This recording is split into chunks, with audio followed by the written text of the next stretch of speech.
Hello everyone, welcome back to the Bridgewell Group YouTube channel. In today's video, we're going to be doing a pre-sale focused informational video about why you should hire a realtor for your pre-sale purchase and what they do. I feel like there's so much confusion around this, and so it's a big one to talk about. Yeah, and we get people coming in where all of a sudden they're kind of panicking because they went into a sales gallery, not realizing that the sales staff and the developer staff doesn't represent them, so they kind of come in afterwards asking for help. And so we really just kind of want to help people understand how a realtor can help and really what the process is, when we should get involved, all that stuff. And so for those of you that haven't been here before, my name is Mariko. I'm a residential realtor in the Greater Vancouver and Fraser Valley area with the Bridgewell Real Estate Group team. We specialize in both pre-sale and resale. Not all realtors do that, so I think that's an important distinction, and we can definitely help anybody regardless of what direction you're going, whether that be selling, buying, investing in both facets. And kind of also talk about the pros and cons to each for pre-sale and resale. I'm Kiyomi. I also am part of the Bridgewell Group. I'm kind of the in-house pre-sale specialist. So me and Mariko today are going to be chatting a little bit more about what we mentioned, and let's just get into it because there's a lot to cover. Let's do it. Pre-sales.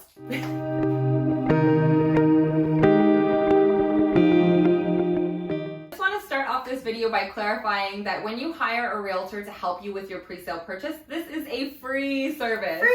We are free to use, and the way that commissions work in real estate is that it's almost always expected that the seller is going to be paying the commission, and in the pre-sale world, the seller is the developer. So right off the bat, there's no real financial barrier to hiring a realtor to help you with your pre-sale purchase. There's no commissions involved in terms of what you need to pay, and we are a free service. So moving on to kind of our first big reason as to why to hire a pre-sale realtor is representation. This is a huge conversation. Client representation is definitely a big one, and a lot of the time we have people coming in to those sales galleries already looking at the pre-sale, not realizing that the sales staff doesn't work for them.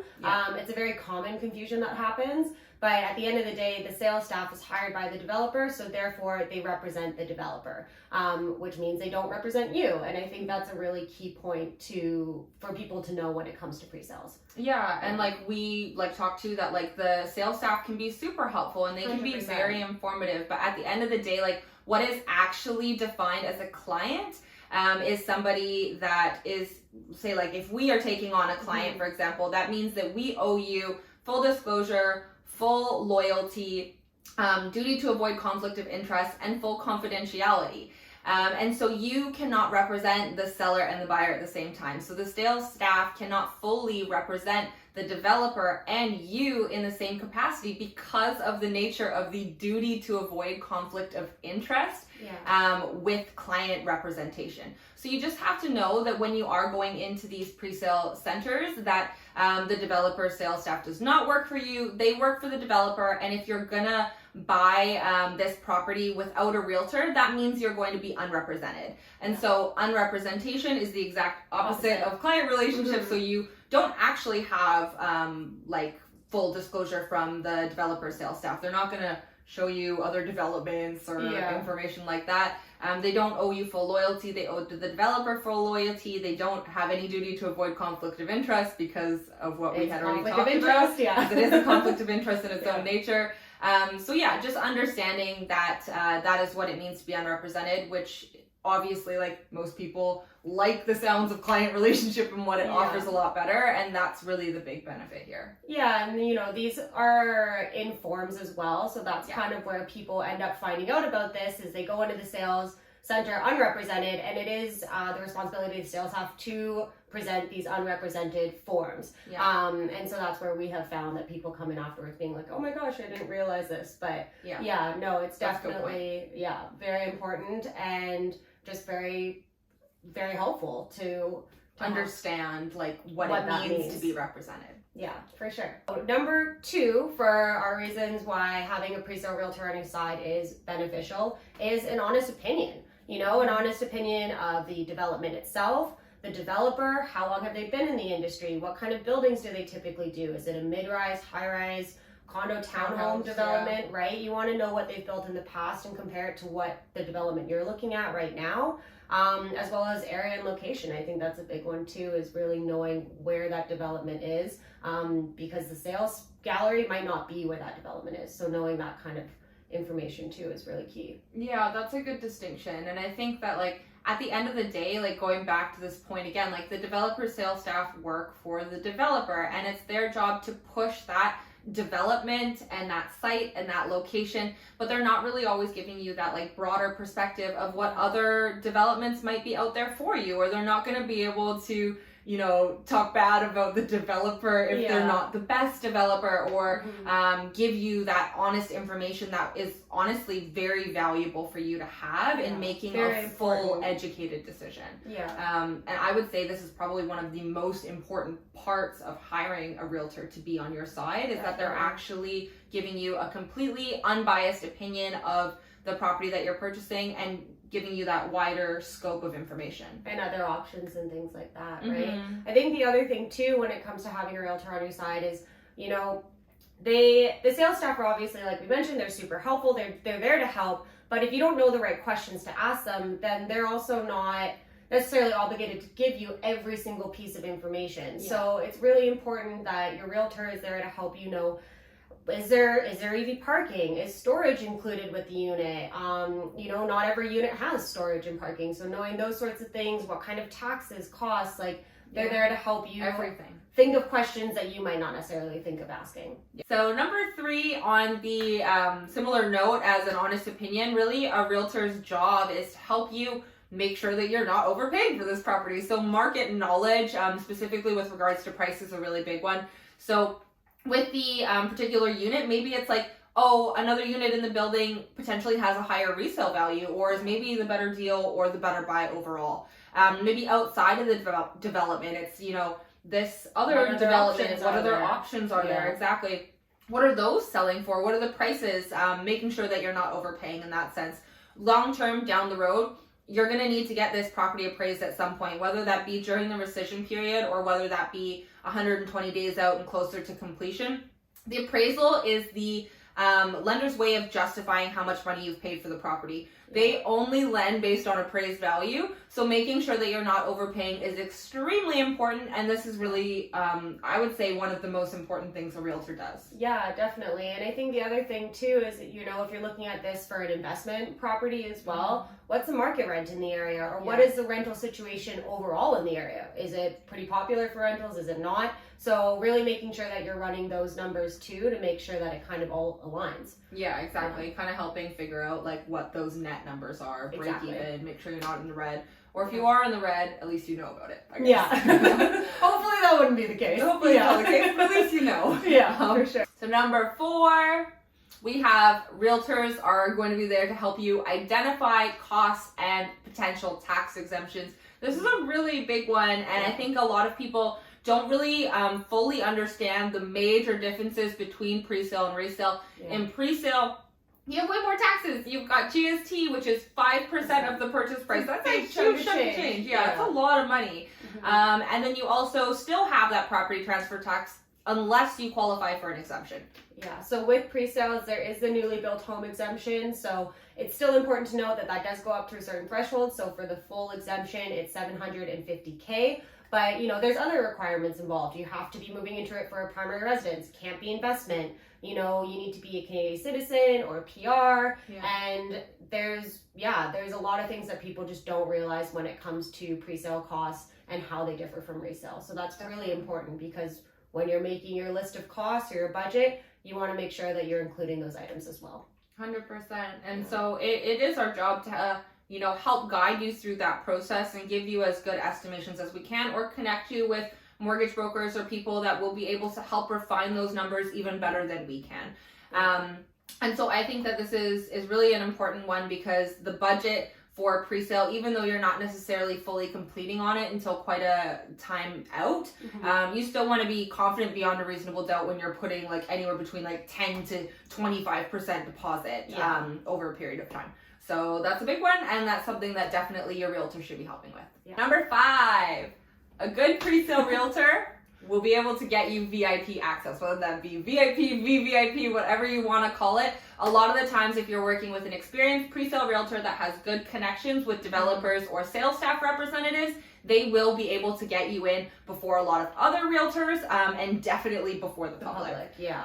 And so, you know, the way that these essentially work, or these rollouts for these presale developments, is it's in tiers. So a lot of the times, like tier 1 will be like the developer, friends and family, sales staff, exactly. And then tier 2 will be VVIP realtors, tier 3 might be VIP realtors, and then tier 4 will be regular realtors, and then a lot of the times it'll be general public. And so getting in with somebody that has that higher tiered access is going to give you access to more unit picks. Sometimes even just the ability to get into the development, to get into the unit, which we see all the time, and then a lot of times incentives too, right? Yeah, and I think that's a big one as well, is that, you know, they should be able to find those incentives for you too. So can they get you a lesser deposit structure? You know, are they the developer offering 20%? Can they get you 10%? You know, decorating allowances, credits, things like that. And, you know, not even just at the beginning with VIP incentives, but even after the fact, if the, you know, development's still selling, it's a bit of a slower market, the price at the end of the day for developers, the price is a price, but is there another way that they can get you those incentives through a decorating restructured or something like that? Yeah, to be able to get you the best deal. Yeah, so 100%. So access and potential for negotiation, or at least access to credits or some kind of incentives, is really a huge reason to hire a presale realtor. Number 6, which you could also kind of consider about a 5.5, is our network. So when you are working with a realtor, we're going to connect you with our network. And so the reason why that's related to number 5 is because our network is also inclusive of developers and our relationship with them, the sales staff, and being able to get you access to that top tier VIP. Yeah, exactly. But it's also expanded, right? I mean, if down the road you want to assign your unit, that is usually an exclusive process. So it's something that does not typically go on the MLS, which means that network of ours with other realtors that also do pre-sales, or other buyers that are also interested in assignments. That is all a really important part of your realtor's job moving forward, if that's an option that you're looking to explore. And I think last but not least, like, you also want to be connected with the right pre-sale mortgage brokers. Not a lot of mortgage brokers can do those long-term holds that will cover like your whole 3 to 5 years, right? Appraisals. So it is really important to have those other industry professionals that also work a lot with pre-sales, if not exclusively pre-sales. So having those connections is definitely to your benefit. Number 7 is reviewing the documents and identifying any red flags. So this is a big one for having a realtor on your side. There's a lot of documents involved when it comes to pre-sale properties, and so really having that person there to help guide you through them and talk about each form is super important. Well, I would say like really the big ones are essentially like the contract, any addendums attached to that contract, the disclosure statement, amendments to the disclosure statement down the road, like, you know, later the completion notice. But we're really there to help you review those documents, I guess, not only just when you write the contract and during rescission, but throughout the period as well. You are going to get more documents that you have to sign all the way up to completion.